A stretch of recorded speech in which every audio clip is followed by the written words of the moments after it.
Hi, I'm Don Helgeson, and welcome to PC Warrior Almost Live. Today's guest is joining us all the way from Kansas City, Missouri.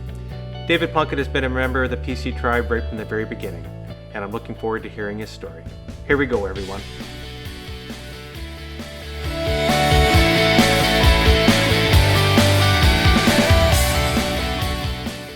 Hi, everyone. I'm Don Helgeson. Welcome to another edition of PC Warrior Almost Live, coming to you from Nanaimo, British Columbia, Canada.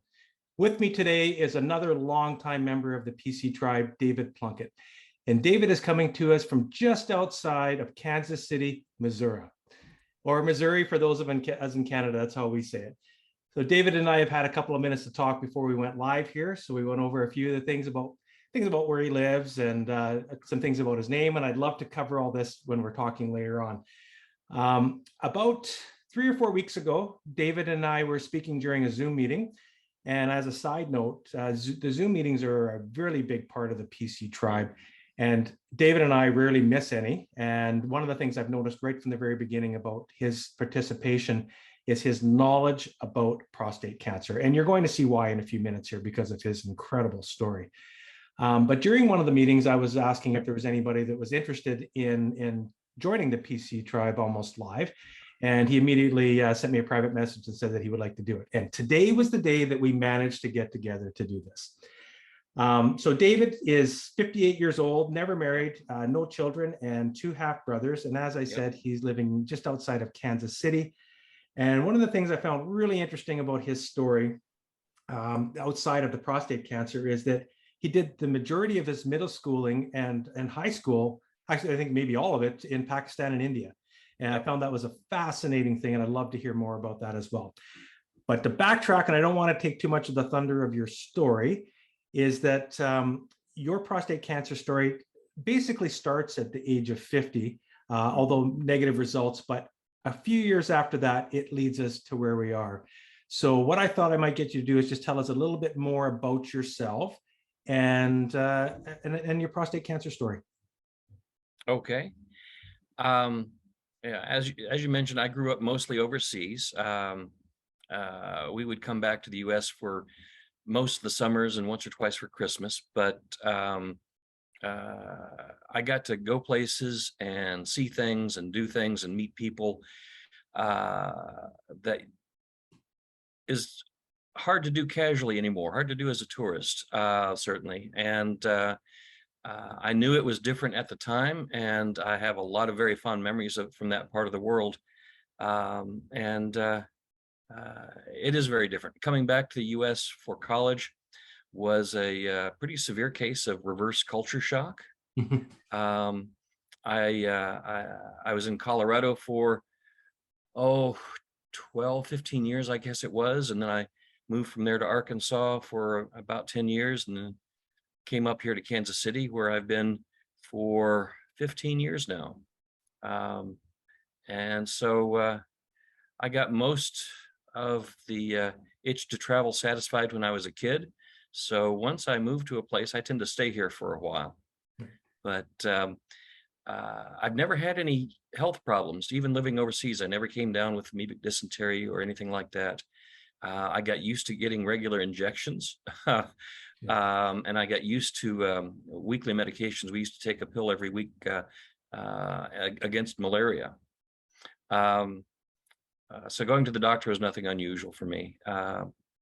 But the worst I'd ever had was a cold or a sprained ankle. I had my wisdom teeth pulled. That's the closest I came to surgery. But I've been in pretty good health.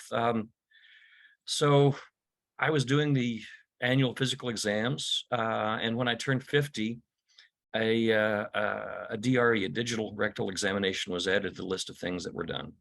And the doctor didn't comment on that. He was more interested in helping me keep my weight down and keep my cholesterol under control. He didn't say one word about the DRE. We just got it over with. It was very brief. It was not pleasant. It was not painful. It was just, we got it. It was a chore to take care of, and we got it done, and we moved on. And then before the next year's exam, he retired.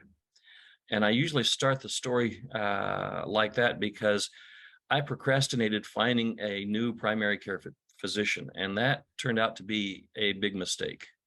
I went several years just putting it off and putting off, and I'll do that later. Um, I'm in good health. I feel good. I'm watching my weight. I'm exercising. I'm eating right, etc. I don't need to see the doctor until my back started hurting. And I just thought I'd pulled something. So I treated it with heating pads and hot showers and ibuprofen, and they helped for a while, but it didn't get better and it got slowly worse. So after it was 4 months of that, really, I was finally maxing out on ibuprofen every day.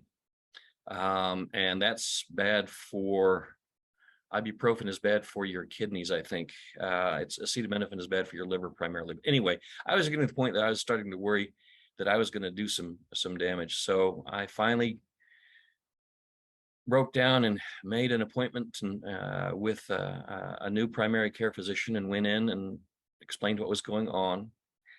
And so this was the standard introductory exam. And we talked a fair amount. He checked me over, and one of the things that he checked was the lymph nodes in my neck. And he found this one here, just above my collarbone, was noticeably swollen.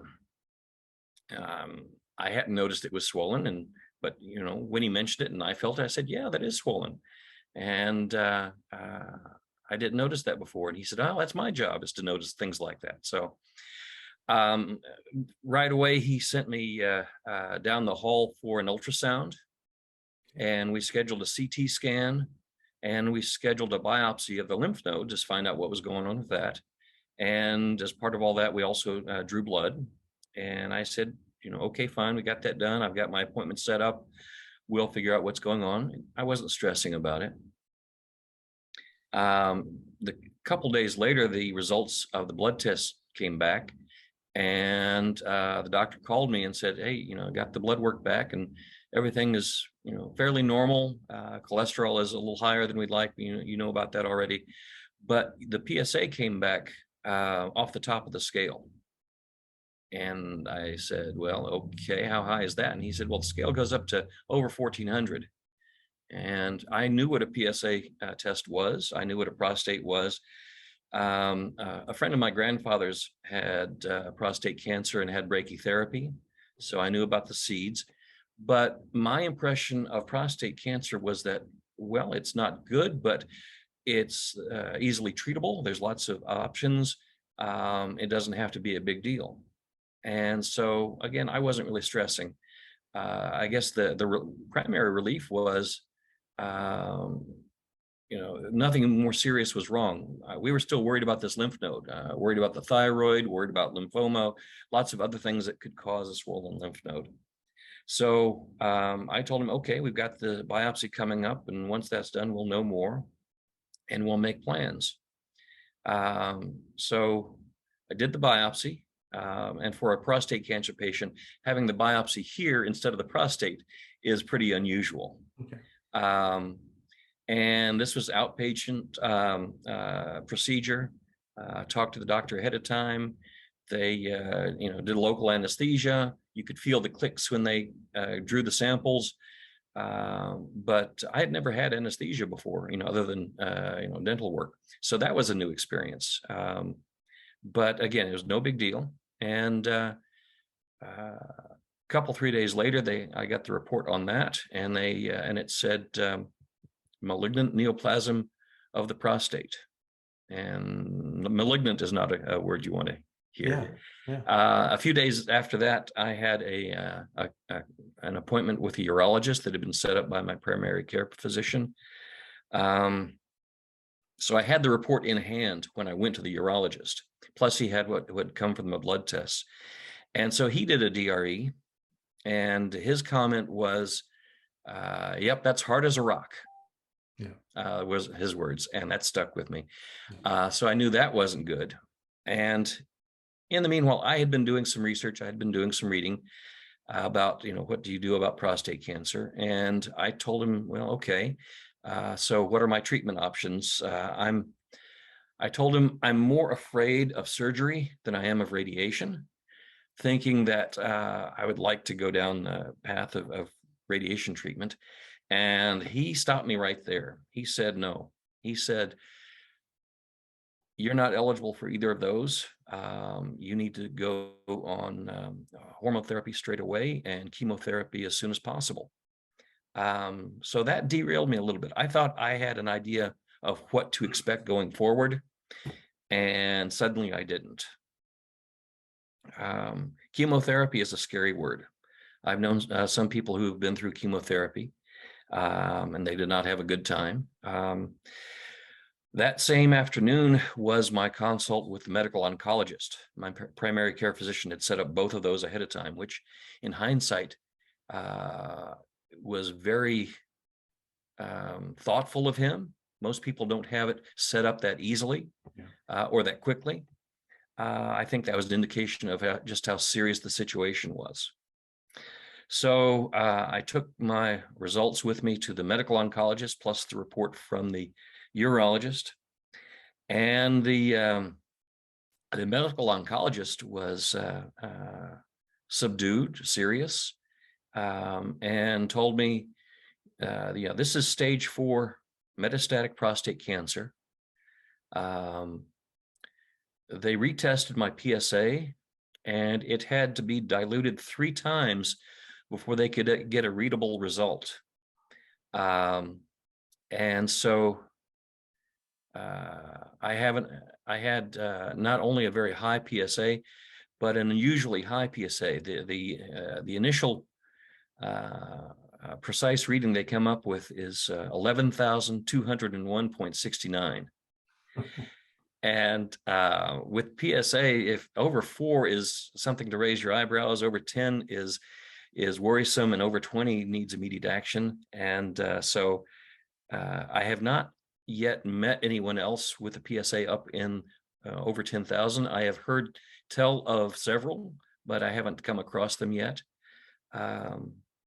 So I'll sidetrack a little bit here by saying, when I do go to some of these support meetings and people are fretting about my PSA is 11 or 12 or 18, I used to enjoy bursting their bubble and saying, hey, I was a lot worse off than that, thinking it would reassure them.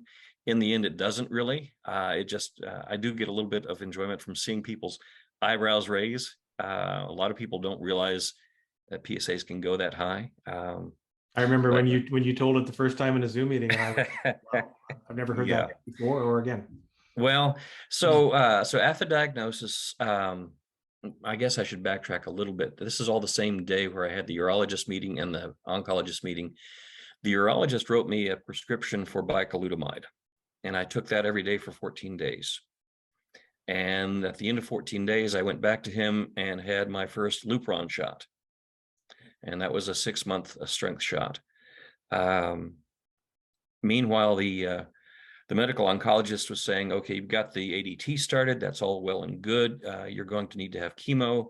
And in preparation for chemotherapy, we recommend that you have a port installed, which is a little plastic capsule that gets put in here with a tube that goes into one of your veins. And that makes delivery of the drugs a whole lot easier. And so it took I don't have my timeline handy. It took a couple weeks to get, okay, I'll come back to that. It took a couple weeks to get that set up. In the meanwhile, I had a DEXA scan for bone density and found out that I had osteopenia, which is 1 level better than osteoporosis. My bones were getting thin. And that was a side effect of the prostate cancer. And I had a nuclear medicine bone scan, which is accompanied by a CT scan. So the CT scan works well for seeing soft tissues. The nuclear medicine bone scan, they inject you with a radioisotope. They let it soak in for 3 hours, and then they put you in a scanner. And it shows where it shows bone activity, where the growth activity is strongest. And where there are prostate cancer lesions in the bones, there's very rapid turnover, very rapid activity. So that shows up. So I had a bone scan that showed damage from my pelvis, my sacrum, all the way up my spinal cord, or all the way up my vertebrae. Um, I had one lesion on one rib, and I had one lesion at the back of my skull. Oh, really? And the CT scan showed a lot of enlarged lymph nodes all the way up my back alongside my spine. So I had extensive distant metastases, both lymph nodes and bones, but nothing in the viscera, nothing in the marrow, nothing in the brain, nothing in the lungs. So mostly bad news, but it could have been worse. My PSA being so high is something of an anomaly. I have talked and chatted with people with much lower PSAs who have much wider spread of their Mets, Yeah. and are in much worse shape than I am. So the conclusion I've come to is really, once the PSA is over 20, it doesn't matter how much over 20 it is. Over 4 is something noteworthy. Over 10 is you should be doing something, and over 20 is, yeah, you got real trouble. Yeah. So anyway, they installing the port was an outpatient procedure, and that was an actual surgery. And I was not fully out for that. That was a twilight, I think is the term. I was partially conscious. I was not feeling anything, but I wasn't totally out either. And that all seemed to go well. I had weekly checkups after that to see how it was doing. And it was 3 weeks from that surgery until my first chemotherapy. And I went in for the checkup ahead of time. And the physician's assistant who was checking things over said, "That looks kind of red. It's not supposed to be like that. That's a problem. We're gonna draw some blood and check on that." And the quick test came back positive for bacteria. Oh, no. And so they said they canceled the chemo. They said, "Nope, we got to deal with this first." And they gave me a prescription for oral antibiotics and sent me home and said, "Take these for 10 days, whatever, and let us know if it gets more red or less red or whatever." And I said, "Okay, fine." It wasn't, I didn't feel anything. If she hadn't noticed that it was red, I hadn't noticed that it was red. I hadn't noticed any swelling or any problems. So I went home, and that afternoon they called and said, "Yeah, we got the more detailed test back, and you need to come into the hospital and be admitted." So that was an eye opener, and I said, "Well, okay, fine." It was a Friday, so I knew I at least had the weekend.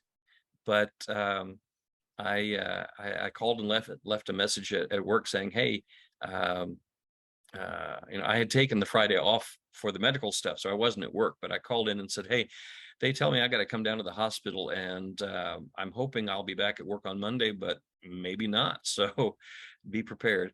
And I had a relative here take me down to the hospital and got admitted to the hospital. And they gave me IV antibiotics every 8 hours for 7 days. The good news is that it was MSSA. It was sensitive to antibiotics. Okay. So, and it responded pretty quickly. So they discharged me from the hospital with a PICC line, which is a line inserted into the, I don't know if it's a vein or an artery. I think it's an artery in your arm. It's a long plastic tube sticking out of your arm and wrapped up. And they showed me how to administer the antibiotics myself at home to finish the course. And there's a home health nurse that stopped by on a regular basis to check on me and make sure I was doing it right. But so I went through 11, let's see, it was 6 days plus another 11 of the antibiotics. And then, the next time I checked in with the cancer center and they looked everything over and they said, "Yep, that looks fine. And the blood work looks fine. So we're going to proceed with the chemotherapy." And they used the PICC line for that first dose of chemotherapy. So getting started was more of an adventure than it should have been. Yeah, for sure. Um, but after the first chemotherapy was done, they pulled the PICC line out. I was amazed at how simple and easy that was, and just really just a Band-Aid over it. There was a hole in my arm, I knew, because there was a tube there. But once the line was out and they put a simple bandage over it, and I didn't mess with it for a couple days, but no big deal.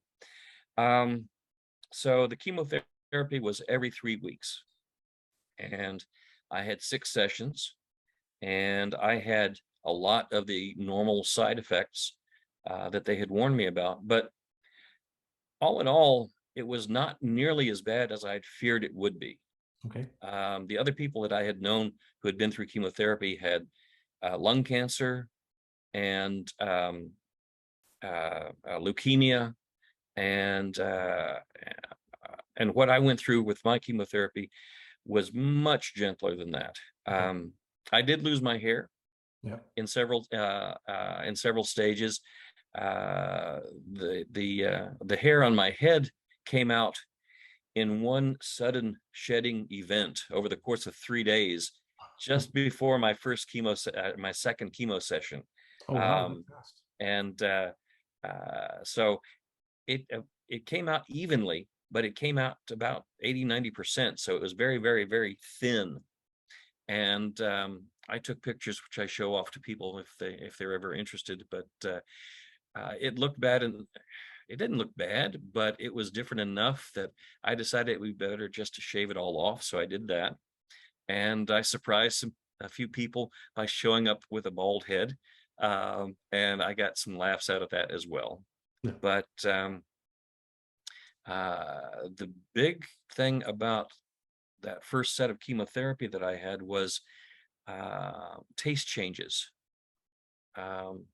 My tongue would feel scalded after each treatment for about a week, Okay. and flavors changed. Suddenly, apples had no flavor, ham had no flavor, and there are other things, other side effects that happened as well. Fatigue was pretty bad. The cycle is every 3 weeks. So the first, initially you feel great because they give you steroids at the same time that they give you the chemotherapy. And then about 2 days later, the steroids wear off and you crash. Okay. Mood, energy, you're just miserable. And then you slowly recover from that.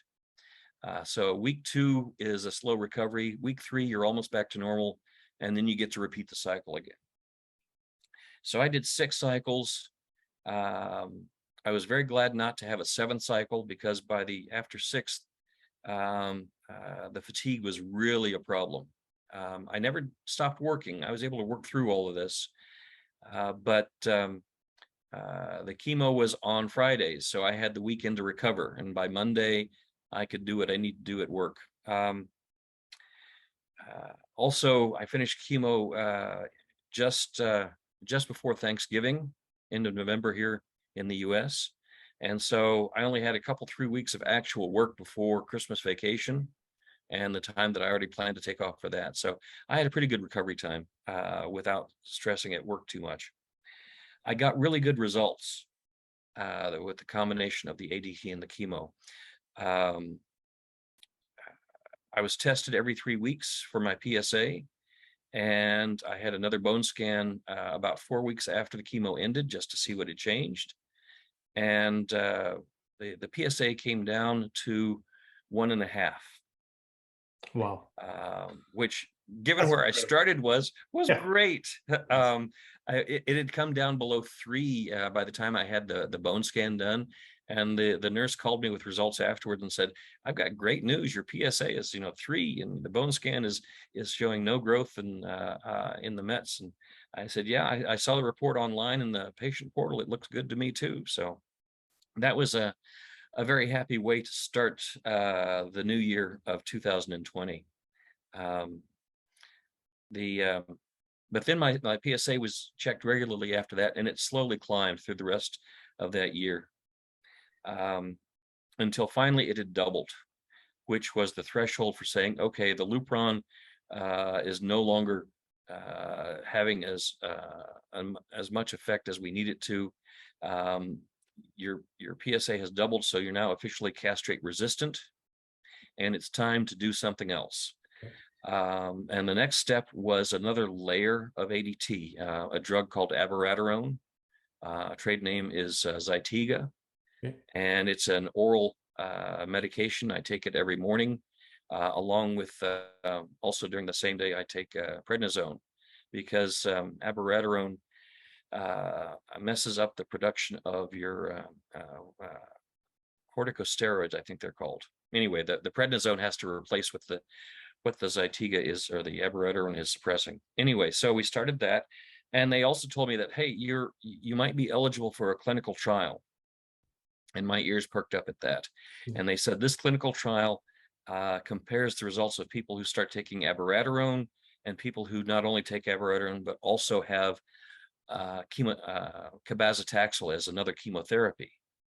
And I said, well, what are my obligations?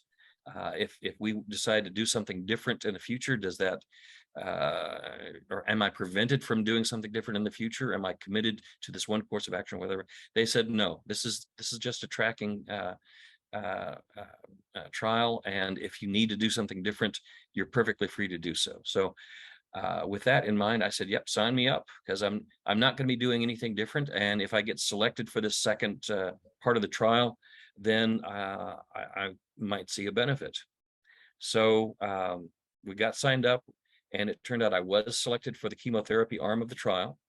So in November of 2020, I started with the chemotherapy again. I want to backtrack a little bit and mention that when the port was installed and got infected and they sent me to the hospital, the first thing they did was take it back out again. So all of my chemo was by regular IV in the arm. And the first chemo I had was called docetaxel, and it is very hard on the access point. Okay. It scarred up the artery that they were using to deliver it.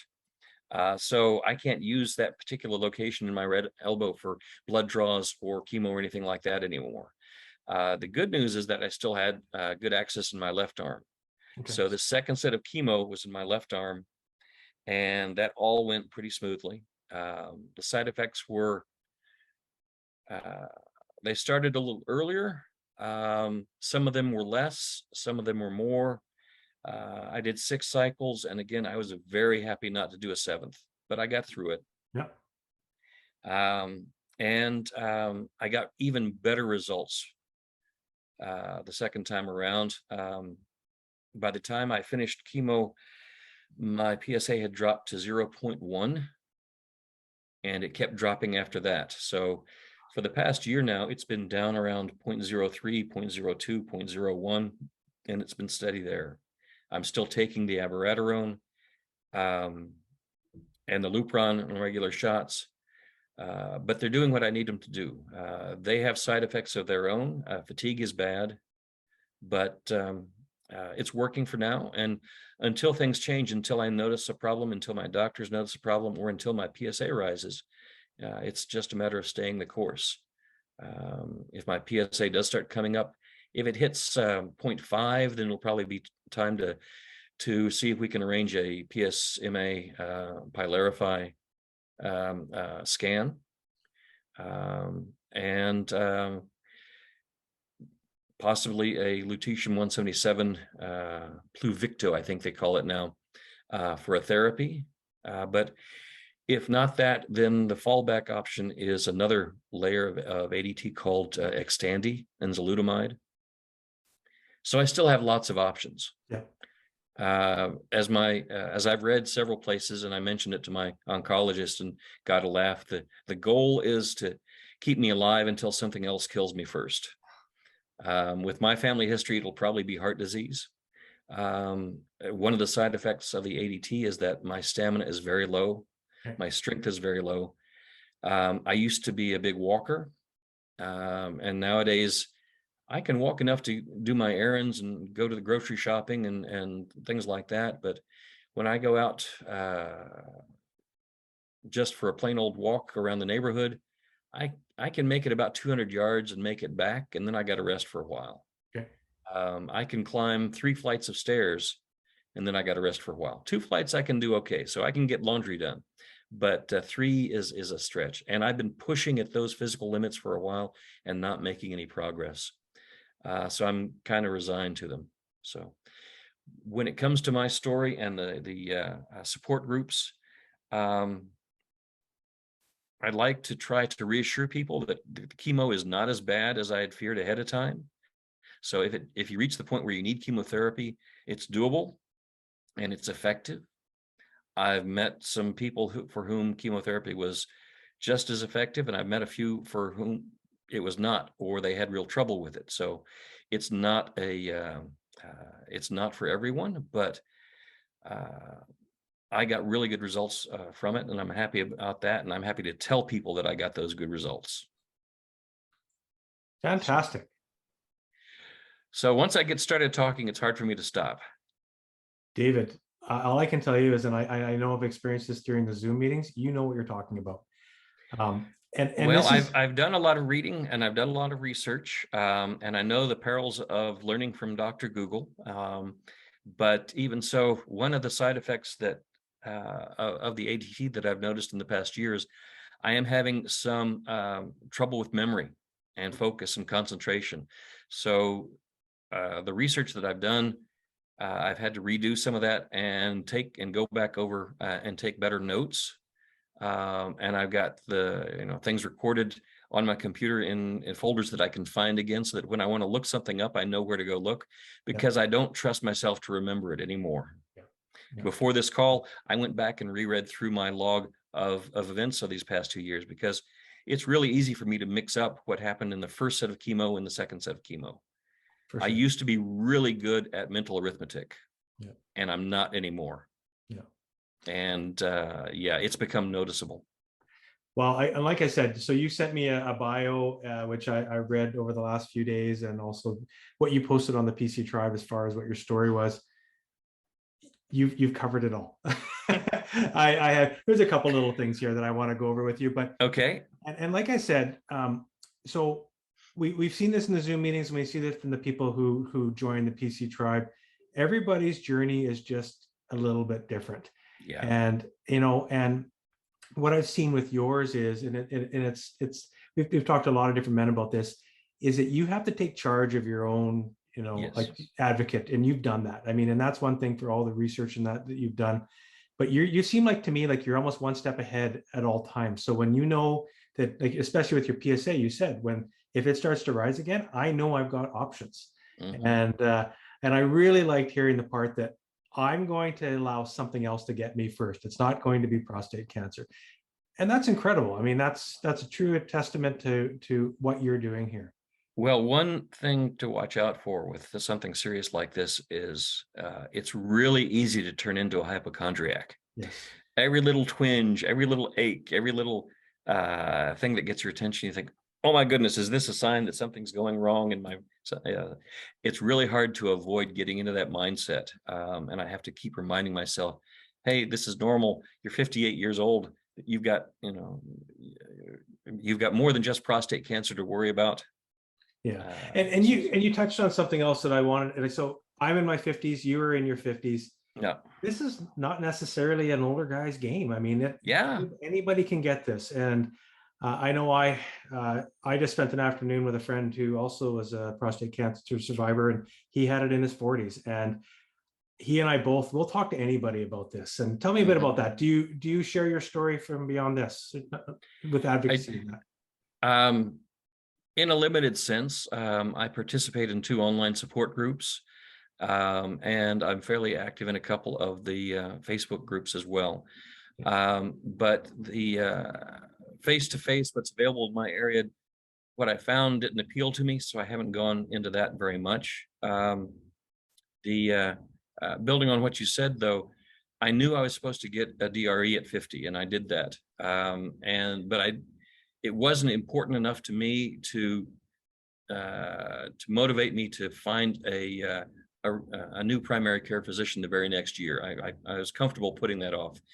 But since I'm the only one in my family that I know of that has prostate cancer or ever had it, I've been sure to let my brothers know that they need to get tested earlier than 50. Yes. And I don't have any children, so there's no sons to worry about. My dad has passed away of esophageal cancer. Okay. So I'm interested in the genetics and the genomics of prostate cancer, and I read up on those as well. It's not terribly relevant to me in that it's not, whatever genetic results I might get is not going to change the course of my therapy, but it's still interesting to me. And for those who catch their prostate cancer sooner, it can make a big difference in what course of treatment is best for them. So it's really worthwhile to get both the genetic and genomic testing done if you've been diagnosed with prostate cancer. Absolutely.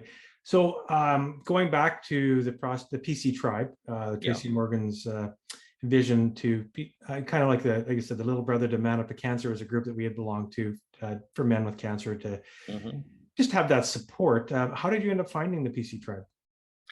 I saw a post on the prostate cancer support group Facebook page that Tracy made when he was starting up the PC tribe group. Okay. And I said, okay, I've been participating in this other support group with weekly or bi-weekly Zoom meetings, and here's one trying to get started, and I can help get that going. And it's a friendly bunch, so I've kept attending. I know, and like I said, you are a regular on the Zoom meetings. I know I speak on behalf of the entire admin team that we appreciate that you're there. You are an incredible voice of reason and an incredible voice of knowledge during those meetings, and I appreciate that as well. Well, when people are diagnosed with cancer at all, and let alone prostate cancer, it's stressful.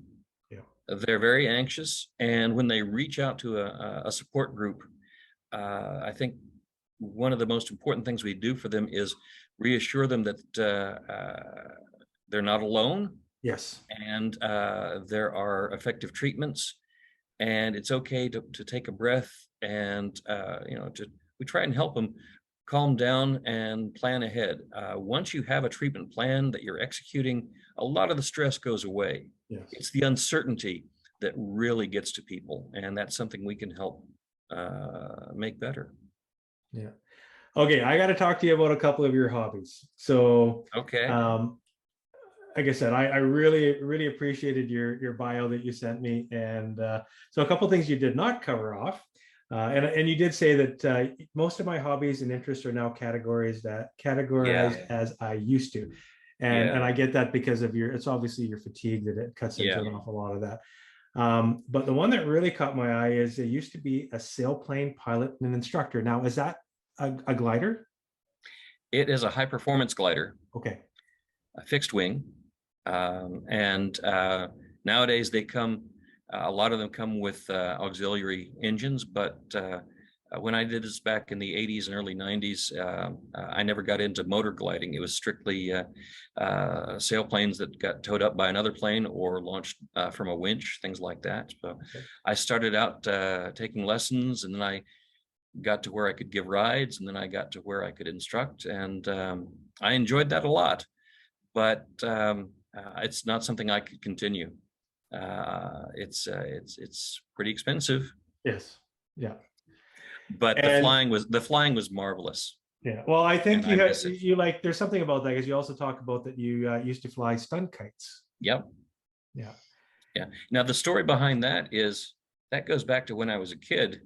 In Pakistan, flying kites is a big deal, and there's a spring festival called Basant where everybody and their little cousin gets out and flies kites, usually off their roofs because the roofs are usually flat, and they fight the kites with a string coated in glass powder. And the goal is to maneuver such that your line cuts the other guy's line. So I got started with fancy kite flying as a kid. And back in the US, we don't fight kites like that. And we don't have those kinds of kites or that kind of line. But I did discover the dual line stunt kites. And I did that quite a lot for quite a while. And I enjoyed that a lot as well. What was it like growing up in Pakistan and India? It was perfectly normal for me. the culture shock was noticeable every time I'd come back to the US for a visit or go back to Pakistan or whatever. I did not inherit my dad's language skills, Okay. which was tremendously frustrating. But I did learn enough Urdu to get by when I needed to. It's long forgotten now, but the culture was, well, it's hard. I got to go places and see things, especially northern Pakistan, up in the mountains. And now, and then later when I came to Colorado, I got to compare things. The mountains are just shaped differently. The vegetation is different. In Pakistan, the people are great. I met lots of wonderful people. I have very fond memories. But you can't go around as casually there now that you used to. I still like to go visit by Google Maps, just to go revisit the places I've been and see pictures that are taken. I got to visit Afghanistan twice as a tourist, traveling by bus through the Khyber Pass. So I got introduced to places where a lot of history happened. My dad was a history buff, and he would teach me about, this is where Churchill was as a young soldier in the Malakand, and this is the Khyber Pass where the the battles to and from Kabul took place. And it's some very stark country, especially Afghanistan. I liken to southern Nevada, south of Searchlight, between there and the point of the state where it's pretty bleak if you're away from the river or away from the water sources. It's a pretty rough country. So traveling is different there. And we got not casual exactly, but we traveled by bus. And when I came back to the US, having to cope with a car culture was a major culture shock. I got around with public transport in Colorado Springs for a year and a half, and I couldn't take it anymore. I had to break down and get a car. But when I would visit the folks, I took a bus the first time, and it was most of a day's travel. And it was interesting to have done it once, and I never did it again. I got to travel on the train in Pakistan and India, and that was some great experiences. And I've never traveled on a train. Well, I take that back. I've never traveled anywhere in particular on a train in the U.S. I have done a tourist train in New Mexico on the old narrow gauge rail as a tourist attraction. But the language, learning another language, struggling as much as I did, made me appreciate how poorly we teach languages in the U.S. Dad learned Spanish in high school and then polished that on several trips to Mexico when he was in college and on summer break. He picked up languages really easily. I never did. But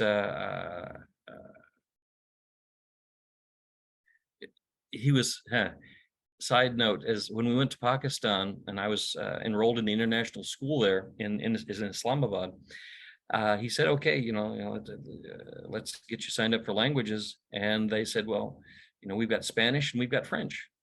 And he said, but we're in Pakistan. What about Urdu? Yeah. And we don't offer that. We're an international school. We're preparing people for college in the US and Britain. And so I took Spanish in the official curriculum at school, and I learned Urdu from Dad at home. Again, it didn't stick with me, but it taught me about language. And that's a big difference. The old joke is not as valid as it used to be, but the old joke used to be, if you spoke 2 languages, you were bilingual. If you spoke 3 languages, you were trilingual. If you spoke 1 language, you were American. Oh, dude. And you have these clips during the Zoom meetings sometimes too, and I appreciate them. Before we wrap up, Yeah. there's so much great information here. We could go on and on and on.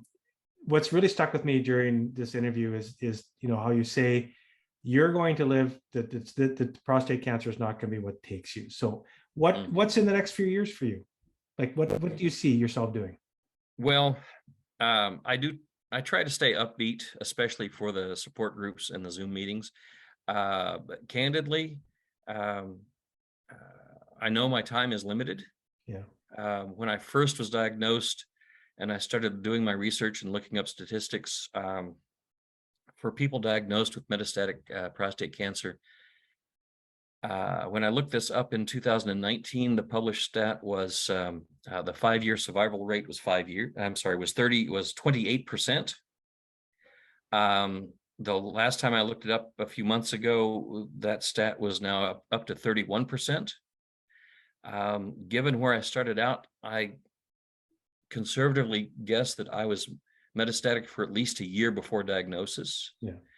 But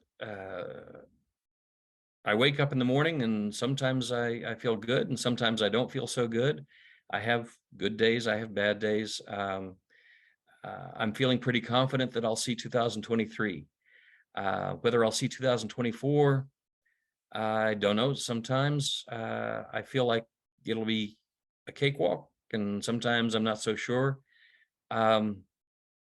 So that's all a long way around trying to say I don't have any long-term plans anymore. Okay. I hope to make it to 2024. If I hit June of 2024, that'll be 5 years since my official diagnosis, and I figure I'll be well past the 5-year mark in actuality. So it will bump the stats a little bit. But if I ever get down to the point that I can't work anymore, I don't expect to be looking for another job. Yes. So I'm holding on to what I'm doing pretty hard. Yeah. And honestly, if I lose my job, I do have some healthcare options available to me that I will be taking advantage of. So again, advanced planning helps to relieve the anxiety. For sure. But it is the sort of thing I'm thinking about. Mm-hmm. Okay, another anecdote is after I finished my first set of chemo and was feeling better again, I finally got around to the colonoscopy that I had been putting off. Mm-hmm. So finished with that, got the results back, some benign polyps that they removed, no big deal. And they said, okay, everything looks good for your age. We'll see you in 10 years. And I had to laugh. Yeah. And I said, I am not feeling that optimistic, but hey, if it works, yeah, if I'm still around in 10 years, I'll seriously consider it. So I try to be realistic with myself. Sometimes I get down about it. Yeah. I try not to bring that to the meetings. But every day is a new day and you make the most of it. And it does mean that I'm not doing much in the way of long-term planning. Candidly, when I was doing chemo, I was just looking to the next 3 weeks to get through the next cycle. So it was a 3 weeks to 3 weeks to 3 weeks. Now I'm 3 months to 3 months to 3 months between each Lupron shot. I am still getting monitored regularly with blood draws and bone scans. I don't really think that's part of the clinical trial that they're doing the scans as often as they are. I think it's just a matter of how advanced my metastases were to begin with. But in fact, I've got one coming up this coming Friday. But so far, the Mets have not been growing and there haven't been any new Mets and things are stable. And that's really the best I can hope for. And the longer it stays that way, the happier I'm going to be. Fantastic. And the reason I brought it up is David and I talked off camera before the recording about the Rocky Mountaineer between Banff and Vancouver. My friend, if you ever make it out that way, I will come and join you. Ha. And at the very least, I will meet you in Vancouver when you get off the train at that end. So, Well, you're what about it? How far is it a trip for you from Nanaimo? That's a ferry ride across to the water Vancouver, yeah, I anyway? can be in Vancouver in less than 2 hours for sure. Wow. And I can Okay. be in Banff in about another 8 to 10 hours. So, Wow. yeah, I Okay. live. Yeah, I feel very fortunate. I know I've shared it many times in the group, but where I live on Vancouver Island and close proximity to Vancouver, and we're just north of Seattle. I know you mentioned you've been to Yep. Seattle off camera. Yeah. So, Well, it's a very tempting trip, and I may not have either the physical or financial resources to check that off my bucket list, but it's nice to have a dream. there you go. Any final words of wisdom? Oh, I don't think any of them have been words of wisdom. It's just the words of my experience, and I've had it better than I could have expected. I think I mentioned in the brief that I sent to you before is that I really, when I was diagnosed, I really didn't expect to see 2022, but I got really good results from the chemo. So here I am, and uh, you just got to make the most with what you got. Absolutely. David, it's been a pleasure. Thank you so much for sharing your story. It really, there is some wisdom here. Trust me. I see it and I hear it. Thank you for all that you do for the PC tribe. Thank you for sharing your story. And we'll see you next time. Take Bye care. all. Thank you for joining us today, everyone. And a special thank you to David Plunkett for joining us today on PC Warrior Almost Live. If you'd like to be a guest at PC Warrior Almost Live, please contact me via social media. Have a great day, everyone. Take care.